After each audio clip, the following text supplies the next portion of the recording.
Bismillahirrahmanirrahim. Assalamualaikum warahmatullahi wabarakatuh. Selamat pagi teman-teman semuanya, Bapak Ibu guru hebat. Semoga semuanya dalam keadaan sehat ya dan juga bahagia tentunya ya.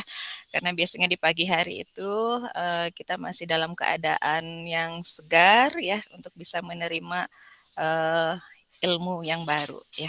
Ya baik teman-teman, semuanya yang ada di sini yang sudah masuk ke dalam room meeting yang sudah saya buatkan di sini. Saya ucapkan terima kasih karena Bapak Ibu telah bergabung. Nanti di sini saya akan menjelaskan mengenai pengimbasan yang saya lakukan dari mengikuti BIMTEK kemampuan non teknis dalam adaptasi teknologi. Mudah-mudahan nanti apa yang saya sampaikan bisa memberikan wawasan dan pengetahuan bagi Bapak Ibu semuanya dan juga memotivasi Bapak Ibu untuk bisa mengikuti juga BIMTEK yang sama yang diadakan oleh Departemen Kementerian Pendidikan dan Kebudayaan. Ya, baik Bapak Ibu, saya akan mulai saja untuk menjelaskan pengimbasan yang akan saya lakukan. Di sini saya mengikuti program Guru Belajar dan Berbagi seri Semangat Guru ya. Saya memilih BIMTEK kemampuan non teknis dalam adaptasi teknologi.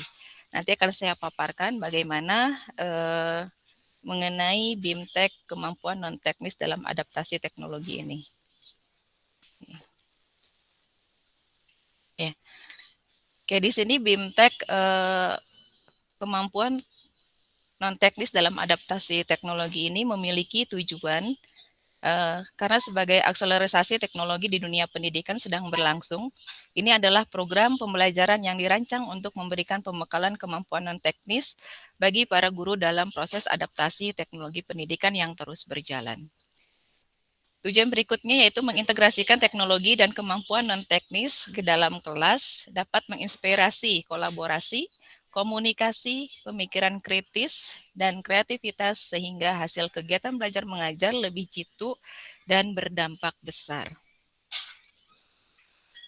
Adapun di sini tujuan pembelajarannya, susunan pembelajarannya di sini nanti Bapak Ibu akan menempuh 6 pelajaran dalam seri pembelajaran ini, yaitu materi yang pertama nanti akan diberi materi yang pertama yaitu mengenai resiliensi atau tangguh dan teknologi.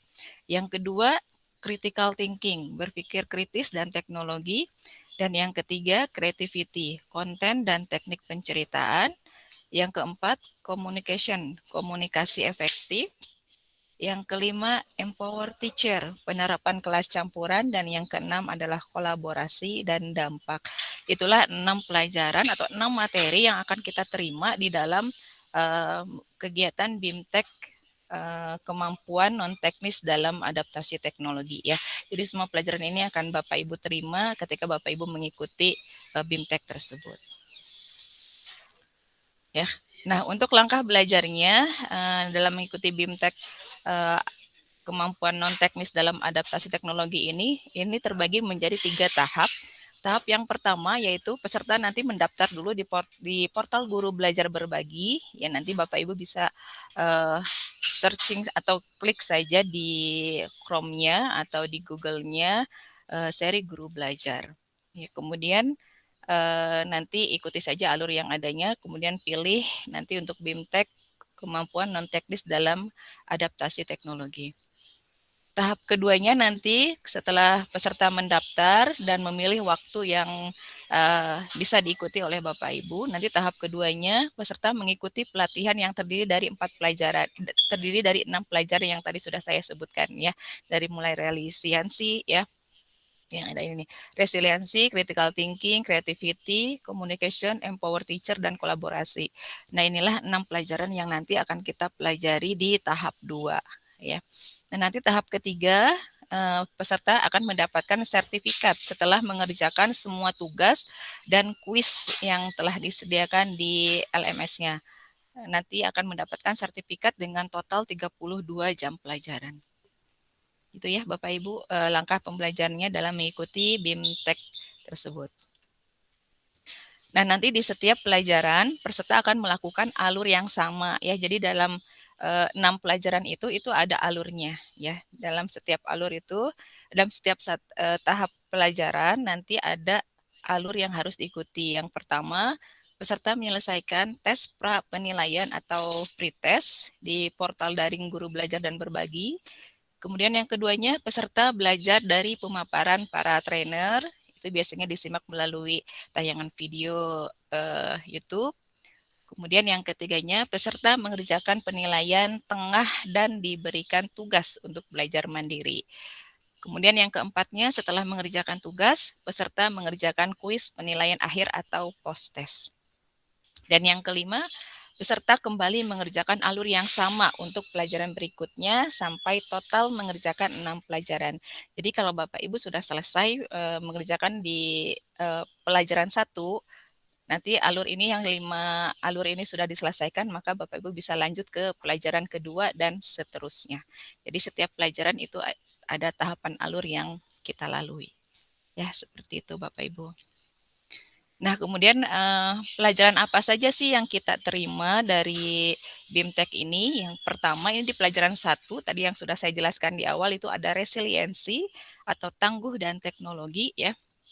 Di sini saya akan menjelaskan secara singkat saja dari isi materi yang ada dalam LMS-nya. Ya, resiliensi itu apa sih? Resiliensi itu adalah kemampuan seseorang untuk bangkit dari desakan kemunduran atau kegagalan. Ya, nanti di dalam resiliensi itu ada yang namanya SMART atau SAMR. SMART itu singkatan dari substitution, augmentation, modification, dan redefinition. Ya, SMART ini merupakan tingkatan kematangan seseorang guru memanfaatkan teknologi untuk pembelajaran. Ya, nah kemudian hubungan SMART dengan resiliensi ini adalah untuk mengetahui Semar memberikan gambaran kita harus seberapa resiliensi. Ya, jadi Bapak Ibu nanti akan bisa melihat sudah sampai mana kemampuan Semar kita, apakah ada di tahap substitution atau augmentation atau modification atau redefinition. Nanti penjelasan lebih lanjut Bapak Ibu bisa mempelajarinya ketika Bapak Ibu mengikuti BIMTEK tersebut. Oke, saya lanjutkan lagi. Ya, kemudian untuk di pelajaran 2 nanti ya Bapak Ibu akan mempelajari tentang critical thinking atau berpikir kritis dan teknologi ya. Dalam berpikir kritis ini kita dapat mengartikannya sebagai memutuskan apakah kita menerima, menolak atau menunda suatu pernyataan. Dan apa bentuknya produk berpikir kritis? Ya, bentuknya adalah penilaian dan keyakinan. Ya, kita bisa menilai sesuatu pernyataan atau bisa meyakini sesuatu hal. Ya, itulah yang disebut dengan critical thinking. Kemudian di pelajaran yang ketiga, di sini ada creativity, konten, dan teknik penceritaan. Di mana kemampuan bercerita adalah kesanggupan atau kekuatan yang dimiliki oleh individu untuk menyampaikan gagasan atau ide secara lisan maupun tulisan yang mengisahkan tentang perbuatan, pengalaman, atau kejadian.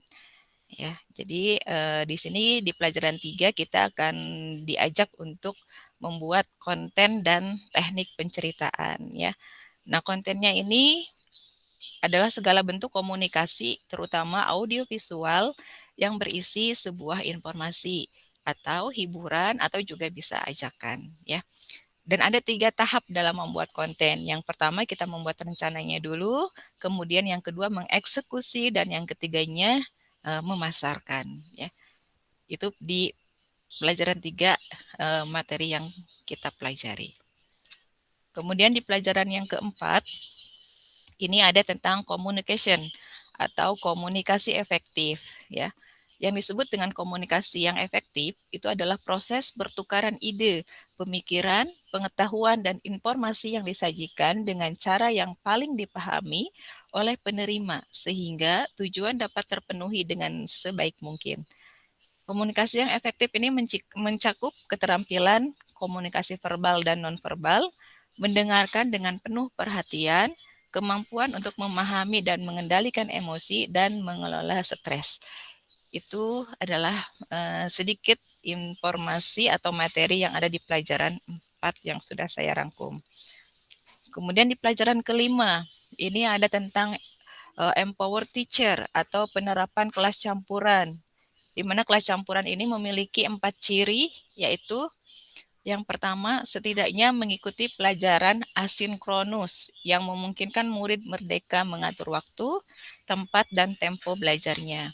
Yang kedua, setidaknya mengikuti pelajaran sinkronus dengan pendampingan guru pada suatu waktu dengan moda belajar tertentu. Dan yang ketiga, menghubungkan beragam modalitas program atau mata pelajaran menjadi suatu pengalaman belajar terintegritas. Dan yang keempatnya, membantu murid menjadi pelajar merdeka belajar atau komitmen pada tujuan, mandiri, dan reflektif dalam mencapai sasaran belajar yang disepakati. Itulah pelajaran materi yang ada di pelajaran 5. Kemudian untuk di pelajaran terakhir, ini berisikan tentang materi collaboration atau kolaborasi dan dampak ya. Dan manfaat pembelajaran secara kolaboratif diantaranya yang pertama, siswa mendapatkan pengalaman kerjasama bukan hanya dengan teman sekelasnya, namun dengan siswa lain yang sebelumnya belum mereka kenal. Kemudian yang kedua, interaksi antar siswa yang baru mereka kenal menjadi terarah karena mengikuti program yang sudah direncanakan guru. Dan yang ketiganya, kegiatan yang bersifat kolaboratif akan mendorong motivasi dan semangat kompetitif dalam arti positif bagi siswa.